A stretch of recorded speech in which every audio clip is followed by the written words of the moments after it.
It's Father's Day. He has 5 kids. He only got one call. Actually, it might have been a text. That's the part no one posts about. Hustle culture gives you the highlight reel. It doesn't show you the scoreboard at the end. This is Winning at Work, a podcast about how to think better, make better decisions, and build a career that actually works. I want to start this episode talking about a guy named Fred. Fred was one of the hardest working people I've ever known. When I say that, I don't mean in the Instagram hustle culture kind of way. I mean real numbers. 100 hours a week. Not a joke. Guy was a machine. And he worked like that for decades. Fred had kids in his 20s, and more kids in his 40s, and I think even one late in life. So 5 total kids. Fred took pride in being the hardest working guy in the room. It was part of his identity, and it was his identity. If you left at 6 o'clock, Fred noticed. If you took a vacation, Fred had some commentary for you. He believed deeply that work was virtue, really. Fast forward a few years, Fred's sitting in his apartment. He's sick. He knows the end is coming. It's Father's Day. 5 kids, 1 call. Actually, it might have even been a text. It might not have even been a call. 5 kids. That was it. And I remember thinking, this is the part no one talks about, or these days, this is the part that no one posts about. Nobody posts about the scoreboard at the end.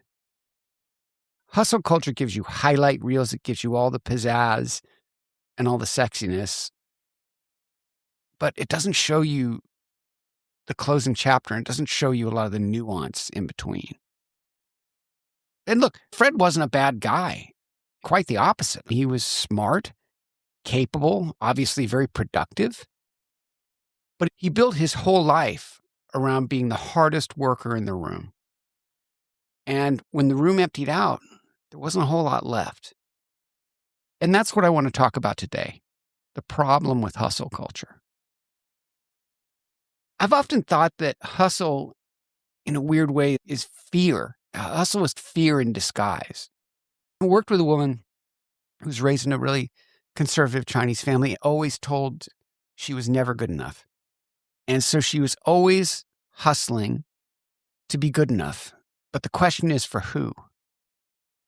And I think that a lot of people place their hustle in things like this: a fear of not being good enough, fear of falling behind or even being replaced in your role, fear of irrelevance. That's certainly something I can relate to, being in my 50s. Comparing yourself against each other, that scoreboard. But it's just fear. And if you can get over that fear, you might actually find some balance. I also think that hustle is ego in a way. Fred was a great example of that. Fred took his whole identity around being the hardest worker in the room. And the competitive side of me certainly understands that. And on some level, I guess, I admire it, but it doesn't take balance into the equation. It views the grind as a sort of moral superiority, where you sit on top and point down to people and say, I'm still here, and I did this, and I did that, or more importantly, the others, they did not do this, or they didn't do that. Shaming the people who leave at 6, shaming the people who take vacation. Why would you take vacation? The question is, why wouldn't you take vacation? And I sacrifice more than you. And there was some honor in that for him. I did understand it on one level. If I'm a competitive person, and so the competitive side of me was like, I guess this guy's going to quote unquote beat me, at least at this part of life. But I do feel, frankly, like I crushed him in a lot of other parts of life. And I was okay with that. My thing is, if your whole identity is around working and being the hardest working guy in the room and all that stuff, who are you trying to impress? In the case of my Chinese lady friend, she at least was a proxy for her parents, right? Like she was never good enough for her parents, so she was probably trying to still kick in those things from her youth, kick in those feelings from her youth. But really, who are you trying to impress? Your colleagues? Actually, most of your colleagues wind up resenting you, I found anyway. Or even worse, they value you and they just pile stuff on you because they know you'll do it. I can't tell you the amount of times that Fred took tasks that he wasn't probably the best guy in the office with and just basically worked all weekend to get it done so somebody else could take the credit on Monday. Not sure what the value is in that. There's always this thing with hustle about constantly saying, go, grind, go, go, go all the time. And I'm not so sure that motion equals progress. I think that's very linked. And the assumption is that you work and grind, quote unquote, grind, and you do the thing, and there's going to be this end game. Well, Fred was by no means destitute or poor, but he certainly wasn't wealthy. And part of that, I'm sure, was 3 baby mamas. I don't know. He was married to the first woman, but I don't know of the other ones. I'm sure, and they're supporting all those kids and all that stuff. I'm sure that had part of it, but it's not like all the effort he put directly correlated to him sitting on a beach. And in fact, his dream wasn't to sit on a beach. His dream was to sit at a desk. I guess, if that's what he wants to do, but everyone around him and everyone in his life, including the people he worked with, the people in his family, suffered. I think people just tend to value busy over necessarily valuing effective. So as long as I'm busy, as long as I'm hustling, as long as I'm in motion, I'm doing good. I remember life before Slack and business messaging protocols, and I'm always amused by the theater of Slack and email. The big boss sends an email Friday at 8:36 p.m. and somebody always responds at 8:38 just to make sure that it's clear that they're paying attention. Slack is an interesting one because you can set an email, I guess now too. You can set the time to send it. So I will say I'm guilty of having set emails to send at 9:35 on a Tuesday evening. What are you going to do? But exhaustion doesn't equal excellence. All of this work makes you exhausted. And I'm not so sure that correlates directly to excellence. Doing deep work versus reacting work. I talk a lot about sports. And in football specifically, they talk about read and react. That's what a defense does. You read the play and you react to the play. I think there's something to be said for that in business also. I think you read the situation, you take your experience, just like a defensive player would, take the experience and what your eyes are telling you and react on that. As opposed to having your head down. And that was something Fred used to say all the time, just got my head down. I remember he would take flights with these crazy layovers, like 12-hour layovers. He would just sit in the airport next to a plug and just sit on his laptop. I know I'm sounding like I'm judging him, and I guess on some level I'm definitely judging him, but it just never made sense to me. In a way, activity can hide avoidance. If you're trying to avoid the real thing, which is the connection that you might have to have with folks in your life, be they friends, family, whatever, activity or even the illusion of activity can mask the fact, I got to work. I can't go out Thursday, I got to work. Can't come to the ball game, got to work. I think that's part of the thing. And what does this result in? It results in burnout, and burnout is not a strategy. Fred would burn out for sure, but his cure and his solution for burning out was just to strap himself in to the computer and just keep grinding. And he did get a lot done. He's a super productive guy, but he's always under stress. And I think that massive amounts of stress, and a lot of it's self-induced.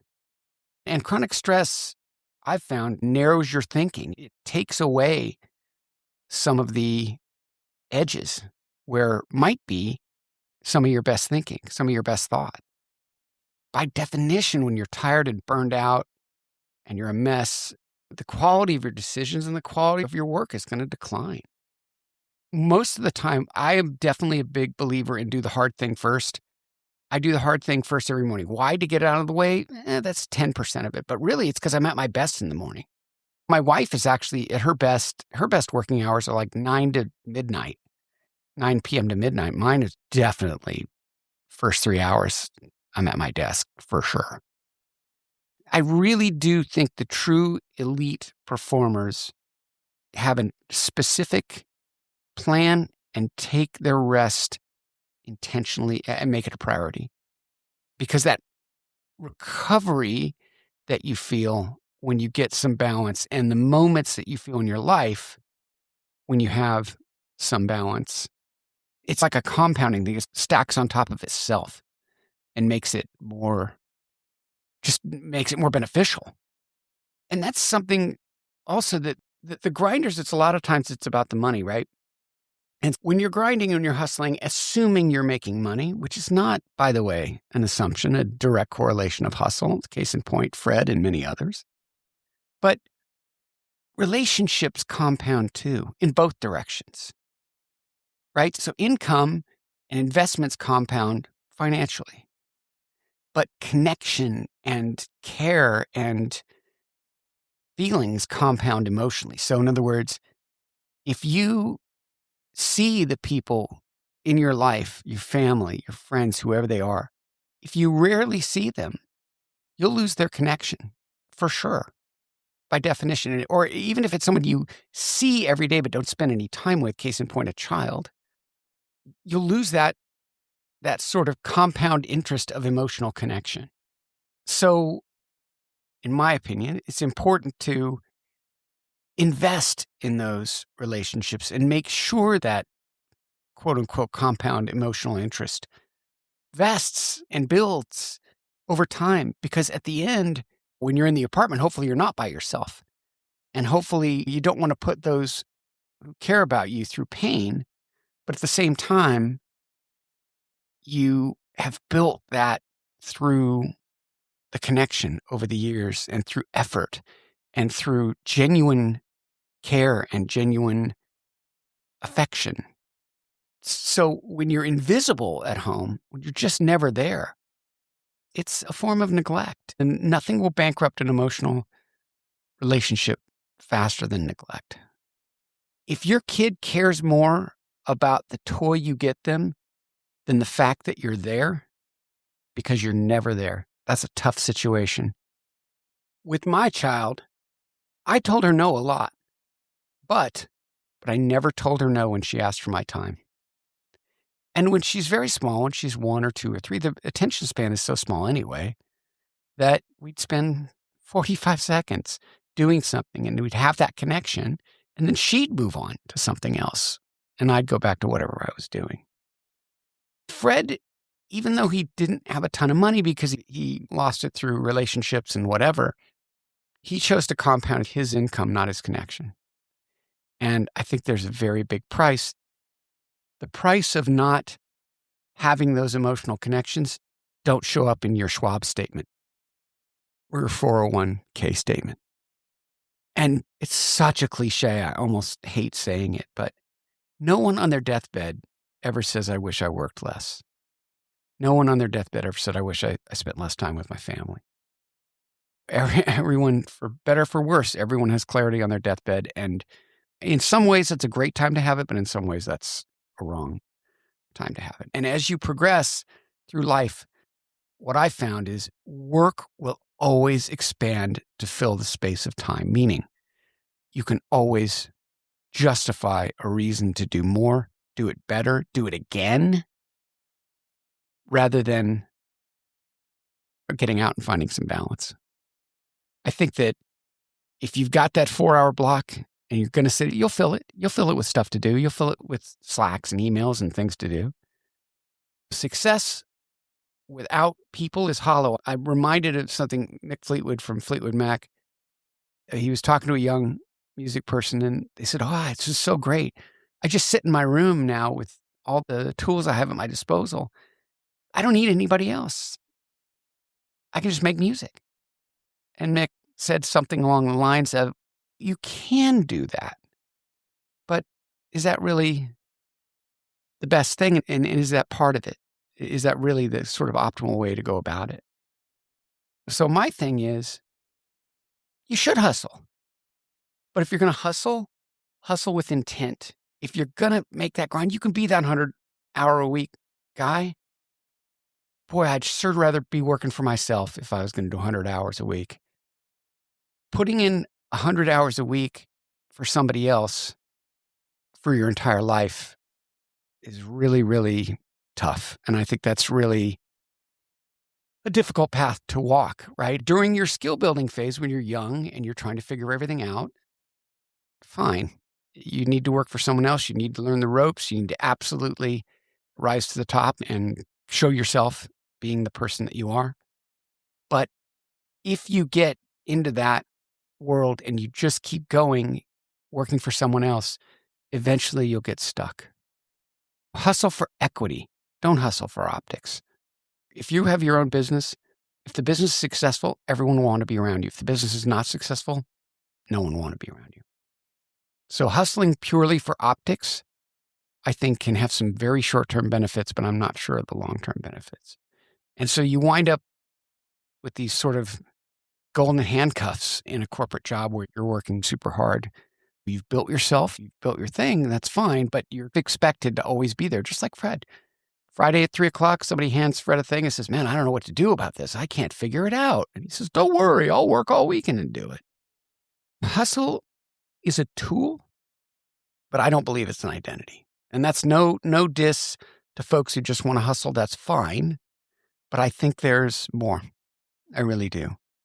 And so if you wind up getting down that path where you feel like you've just gone too far to get out, it's tough. So maybe have a pivot plan ahead of time. Say, if it gets to a certain phase, I'm out. And so I really wish the folks that do all this media around hustle culture and all this social activity and trying to build their own brands and whatever, I really wish they would do content that talks about the other side of it. Actually, I think it would be infinitely more interesting than the content. It was like, "Hey, everybody, we just launched this or we just did that, and all of this stuff is going great." That's the other thing, is it's always going great. It doesn't always go great. I think about Fred sometimes, not in a judgmental way, not in a I was right and he was wrong way, just as a reminder. Because here's the thing, Fred wasn't lazy. He wasn't unmotivated. He wasn't incompetent. Quite the opposite, actually. He was disciplined. He was tough. He could outwork almost anyone. But he made hustle his identity. And when hustle becomes your identity, everything else has to compete with it. Your spouse competes with it. Your kids compete with it. Your health competes with it. Even your own inner peace competes with it. And hustle always wins until you decide it doesn't. I don't think the problem is hard work. I believe in hard work. I do the hard thing first every morning. I absolutely believe in pushing yourself. I believe in excellence. But excellence and exhaustion are not the same thing. And being the hardest worker in the room is not the same thing as winning. Because eventually, the room empties. The meetings stop. Slack goes quiet. The inbox doesn't matter. The scoreboard resets. And the only thing left is the people. The people you compounded or the people you neglected. Hustle is a tool. It's a powerful tool. But it's not a personality. It's not a virtue badge. And it's definitely not a substitute for connection. If you're going to grind with intent. If you're going to sacrifice, know what you're sacrificing for. If you're going to give the 100 hours a week, make sure you own the upside and you understand the cost, the downside. And maybe just ask yourself a quiet question. Who am I trying to impress? Because if the answer isn't someone who will be in that apartment at the end, it might be worth recalibrating now. You don't have to stop working hard at all. Just don't let being the hardest worker in the room be the only thing you are. If you want the deeper version of these ideas, I write a weekly newsletter called Winning at Work. You can find it in the show notes. Follow Winning at Work on Apple Podcasts, Spotify, and everywhere else you listen, and find us at winningatwork.io and across all socials.